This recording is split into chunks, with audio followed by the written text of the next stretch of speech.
Hey skiers, I'm Jeff from skiessentials.com. I'm Bob. Happy Friday. Welcome back to our Top 5 Fridays ski industry news videos. Bob, I made a claim before we started filming that this could be the quickest Top 5 Fridays of all time. Let's get to it. I have a watch. Do you want to time it? I mean, I don't really have to because it'll be obvious. We'll do its due diligence. If it happens to be fast, Yep. Wonderful. Yep. But yeah, so basically that means we've got a pretty light week for ski industry news, which, you know, it makes sense. Today's June 16th. We've got the U.S. Open going on. We've got all sorts of other fun US stuff. Open of golf, yeah. I'm much more interested in that right now than... You're killing your time margins here. That's all right. No, I'm not. I'm more oh no, the third topic's pretty interesting. I probably am more interested in the outcome of the third topic than who wins the U.S. Open, but barely. Just by a smidge. Just by a little bit. All right. So we'll get right into it. First topic of the week, the U.S. ski and snowboard team has merged with the U.S. para ski and snowboard team. So basically the adaptive athletes and the U.S. ski and snowboard team are now under one organization, one single entity, which I think is great. Makes sense. Totally makes sharing sense. resources. If somebody had asked me if they were, I would have said yes. Yeah, totally. Yes. Yeah, I would have said the exact same thing. So yeah, that was a little surprising to me that they weren't already part of the U.S. ski and snowboard team. Right. But I think that's great. Kind of piggybacks off of a couple topics that we've talked about recently, Bob. Mm-hmm. Last week, we kind of talked about the rise of just adaptive sports or adaptive skiing in general. And this is also part of that 5-year FIS plan. Wow.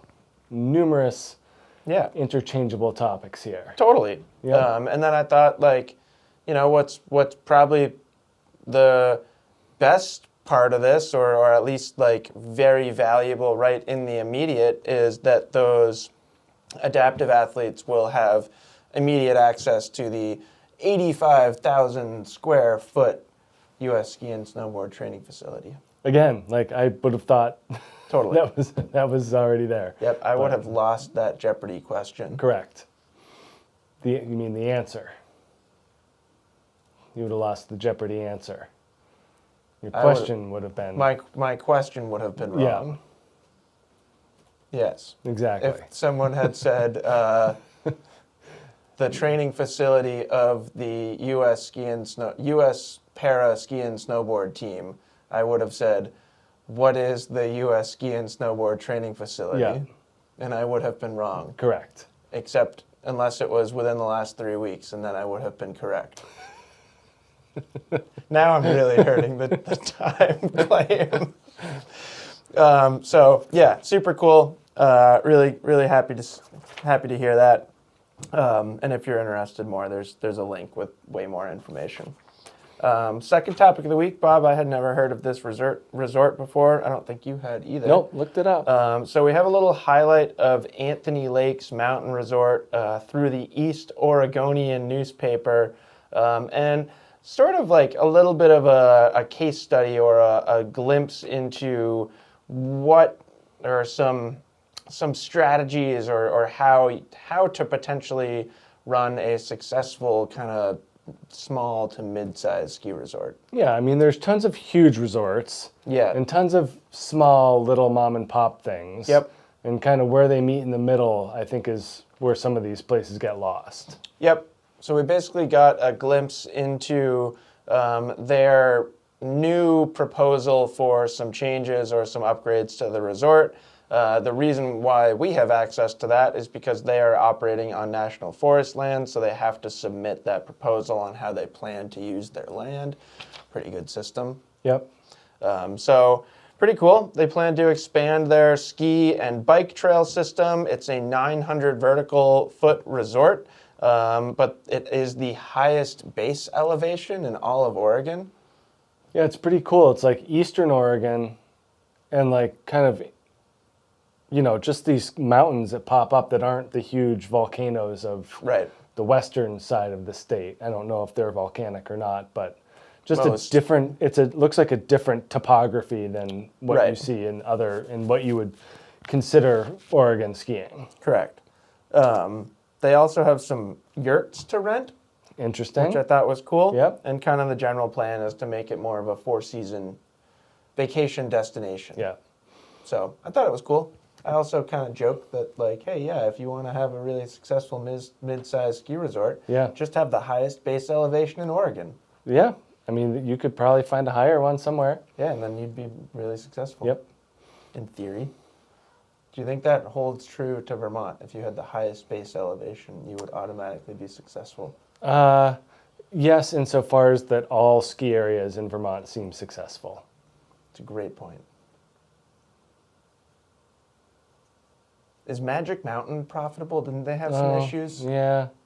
I don't know, but everyone who goes there loves it. So in that realm, it's a success. It is a successful skiing experience. Yeah. Fair enough. So check that out. Pretty cool story about Anthony Lakes Mountain Resort. And then third topic of the week. Bob, I didn't even write any notes. Oh, just off the cuff, huh? Yeah. Okay. So this feels like basically a carbon copy of what we went through last year.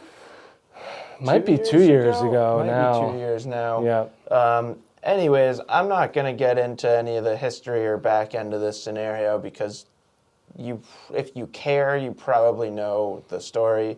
But Burke Mountain here in Vermont has received their first offer, which is very likely going to trigger an auction in the same way that we saw at Jay Peak.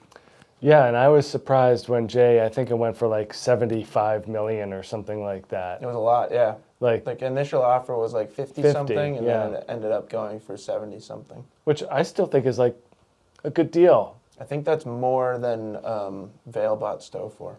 Yeah, but I think it was different, like Vail just got like the operations. Right, they didn't get the infrastructure. Yeah, I think Jay and Burke is infrastructure. Like hotels and all that stuff, yeah. And that hotel at Burke is massive. Yeah, and relatively new because it was mired in all that scandal. It's like super weird, actually, because it's just like this giant hotel that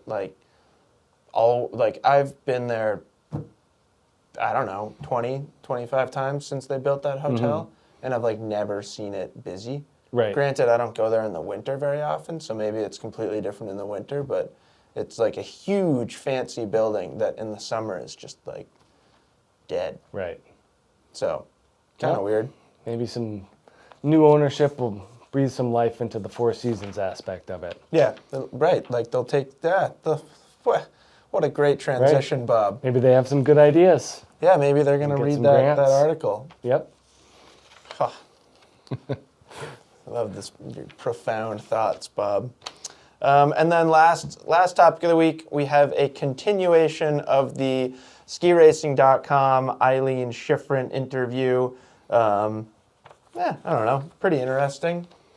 Yeah, I mean, I just think it's interesting thinking about where certain people come from and how a parent shapes an elite athlete's life. Yeah, and some interesting perspective into kind of their story and some insights into how everything happened as it did. So definitely check that out, especially if you enjoyed what we shared last week. Skiracing.com always does a really good job, I think.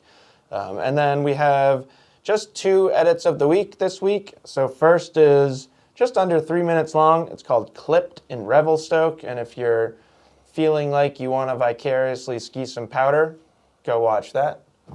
Made me jealous. Think I just want to go skiing now. Right, especially at a place like that. But I get to go skiing in less than 3 weeks. That'll be fun. Yeah. Super fun. Yep. And then our second edit of the week, another bike edit. It's called The Minister. It's with Propane Bikes, which is spelled Porpain. Oh, propane. Propane. Like you're going to get hurt. Like you're a pro, but you're also still going to get hurt. And that's featuring Clemens Rodella. Rodella? Caudella. Sorry, Caudella. my K looked like an R. Oh. Sounds way better. Who I had never heard of, but clearly a very, very talented free-ride mountain biker. And some big gaps and stuff in this edit. Scary. Yep. Very scary. Not into it. Yep. So that's it for this week's Top 5 Fridays. I don't know if we broke the record. I think There's always next week. I think I speculated too much about something in there. I think Jeopardy killed it for you. Jeopardy, yeah, that's what it was. Oh well. Oh well. Yeah. Let us know if you got anything profound or any interesting thoughts to share. Yep. I feel like we usually get some really great Top 5 Fridays comments, and sometimes I check them over the weekend, but excuse me, one of my favorite moments of the week is when I kind of sit down at my desk and open up my computer on Monday morning and read through all the Top 5 Fridays comments, because usually people have some really insightful stuff. Yep. Usually involves getting fired up about a gondola or something like that. Well, Bob, I kind of skipped right over this, but what if Vail Resorts bought Burke and then just put a gondola from Stowe to Burke? Now you're getting somewhere. These are the ideas that result in action. What about a bullet train? Yeah, I mean, there's going to be tunnels involved if you want to get from Stowe to Burke on a pretty straight line. Who owns Killington? I don't know. Who owns, like, Sugarloaf? Like the resort? Is it Powder Corp? I don't know.